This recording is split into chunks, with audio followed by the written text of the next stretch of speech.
សូមគោរពជំរាបសួរពុកម៉ែបងប្អូនទាំងអស់គ្នាមកទៀតហើយពាក់ព័ន្ធនឹងការធ្វើកសិកម្មហើយនឹងនេសាទត្រីពុកម៉ែបងប្អូនប៉ុន្តែនៅក្នុងថ្ងៃនេះគឺប្លែកបន្តិចដោយសារខ្ញុំលើកមុខម្ហូបមួយមុខដែលរបស់ខាង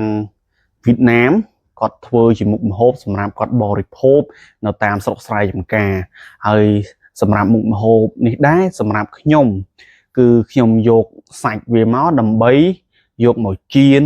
ដូចជាឆាអាហ្នឹងខ្ញុំធ្លាប់ហូបប៉ុន្តែបើសិនជាគាត់យកមកសម្រាប់ធ្វើបែបនេះគឺយើងខ្ញុំអត់ដែលធ្លាប់ហូបនោះទេពុកម៉ែបងប្អូនប៉ុន្តែសាច់នេះគឺឆ្ងាញ់យើងយកមកឆាយើងយកមកចៀនឲ្យគ្រីមទៅអាហ្នឹងសម្រាប់ខ្ញុំហ៊ានហូបប៉ុន្តែបើសិនជាយកមកធ្វើរបៀបជាបបរសើមជោគបែបនេះមកចំហុយលើបាយបែបនេះគឺខ្ញុំអត់ដែលហូបទេអញ្ចឹងយើងទៅតាមដានវីដេអូជាមួយខ្ញុំទាំងអស់គ្នាថាតើមុខម្ហូបនេះគឺជាមុខម្ហូបអីតោះតាមដានជាមួយខ្ញុំទាំងអស់គ្នា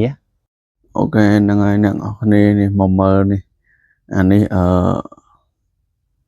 បបរសើមជោគកណ្ដុលបាទបបរសើមជោគកណ្ដុលដែលខាងវៀតណាមពុកម៉ែបងប្អូនវៀតណាមគាត់យកកណ្ដុលយកមកធ្វើបបរសើមជោគបាទមើលនេះហើយមើលទៅពណ៌វាគឺសស្លែតតែម្ដងបាទហើយអានេះវីដេអូទី2គឺខាងវៀតណាមគាត់យកកណ្ដុលហ្នឹងយកមកចំហុយលើបាយបាទហើយចំហុយលើបាយនេះកាលមុនខ្ញុំគិតថាការចំហុយកណ្ដុលលើបាយនេះគឺយើងដាំបាយឲ្យច្រើនទៅហើយយកកណ្ដុលមកចំហុយដូចកាលដែលយើងចំហុយត្រីអញ្ចឹងណាតាមពិតអត់ទេពុកម៉ែបងប្អូនបាយគេដាំតែល្មមហើយយើងយកកណ្ដុលយកដាក់លើបាយមកហើយមើលខាងគេយកកណ្ដុលចំហុយលើបាយហូបទំនងខ្លាំងមែនទែនមកហើយបើសិនជាខ្ញុំគឺអត់ហ៊ានទេពុកម៉ែបងប្អូនអត់ហ៊ានទេ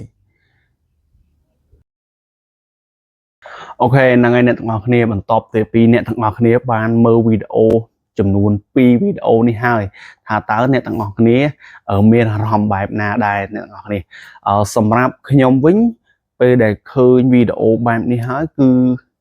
ខ្ញុំអត់សូវជាប្លែកនោះទេដោយសារតែខ្ញុំបានធ្លាប់ហូបនៅសាច់របស់វា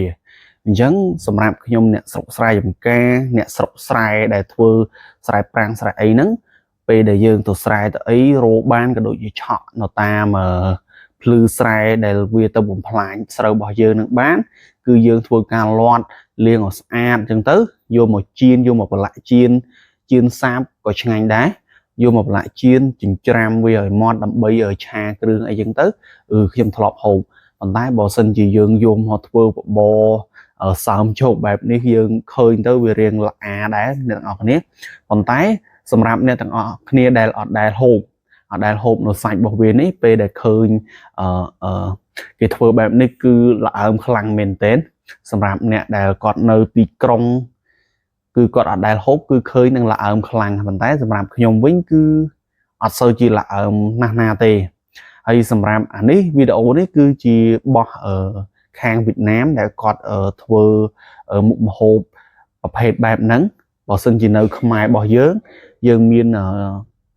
អ្នកគេហូបដូចជាឆ្ងោជ្រក់ហ្នឹងក៏មានអ្នកហូបដែរសម្រាប់នៅស្រុកខ្ញុំផ្ទាល់តែម្ដងបាទហើយដូចជាដុតកូកាអីហ្នឹងបើដុតកូកាខ្ញុំធ្លាប់សាកដែរវាមានរសជាតិឆ្ងាញ់អត់ឆ្អេះទេអ្នកទាំងអស់គ្នាអាហ្នឹងលើការដែលយើងយកវាមកធ្វើឲ្យស្អាតយើងបេះអាខ្លាញ់គៀនផ្លូវហ្នឹងអាខ្លាញ់ហ្នឹងគឺជាខ្លាញ់ដែលវាឆ្អេះអញ្ចឹងយើងបេះខ្លាញ់វាចេញទៅហើយពេលដែលយើងបេះខ្លាញ់ហើយយើងលាងទឹកអីឲ្យស្អាតទៅដាក់ដុតកូកាដូចយើងដុតមាន់អញ្ចឹងពេលហ្នឹងគឺយើងហូបទៅអត់ឆ្អេះទេអ្នកទាំងអស់គ្នាខ្ញុំធ្លាប់សាកអាហ្នឹងធ្លាប់សាកប៉ុន្តែបើធ្វើបបរធ្វើអីនេះគឺអត់ដែលសាកទេអ្នកទាំងអស់គ្នាឃើញទៅវារៀងល្អើមណាស់ដែរហើយដូចវីដេអូទី2នេះគឺយកទៅចំហុយលើបាយហើយមើលទៅវាក្រហមបែបហ្នឹងចំហុយលើបាយបែបហ្នឹងក៏អត់ដែលសាកដែរប៉ុន្តែយើងមើលទៅគួរឲ្យព្រឺសម្បល់ខ្លាំងមែនទែនសូម្បីតែពេលខ្ញុំកំពុងតែនិយាយនេះក៏រៀងព្រឺសម្បល់ដែរនៅក្នុងការហូបរបស់សត្វកណ្ដុរនេះអ្នកនរគ្នាប៉ុន្តែនៅខាងវៀតណាមជាក់ស្ដែងមុខម្ហូបប្រភេទបែបនេះ cứ chỉ một hộp để ngày hơi để lịch mùi hơi sầm rạp Việt Nam hay ởประเภทกระโดดทรายแบบนี้ก็ថ្លៃដែរអ្នកនរគ្នាដោយសារតែខ្ញុំបានទៅនៅរៀននៅនឹងមួយឆ្នាំជាងអញ្ចឹងពេលដែលយើងដើរផ្សារដើរអីហ្នឹងគេលក់កណ្ដុរហ្នឹងតិចតួចបំផុតដោយសារតែរបស់ហ្នឹងមុខសัตว์ហ្នឹងវាថ្លៃសម្រាប់វៀតណាមគឺថ្លៃខ្លាំងមែនទែនអត់ដូចនៅខ្មែរយើងបច្ចុប្បន្នជាក់ស្ដែងនៅក្នុងស្រុកខ្ញុំនេះកណ្ដុរ1គីឡូ10000ជាងដែរពុកម៉ែបងប្អូនហើយពេលដែលយើងទិញយកមកធ្វើម្ហូបធ្វើអីចឹងទៅប៉ុន្តែបើខាងវៀតណាមថ្លៃជាងយើងដោយសារតែប្រភេទសัตว์នេះគឺជាសัตว์ដែលវៀតណាមចូលចិត្តខ្លាំងមែនទែនហ្នឹងហើយវីដេអូរបស់ខ្ញុំគឺមានតែប៉ុណ្្នឹងទេអ្នកទាំងអស់គ្នាហើយសង្ឃឹមថាអ្នកទាំងអស់គ្នានឹងចូលចិត្ត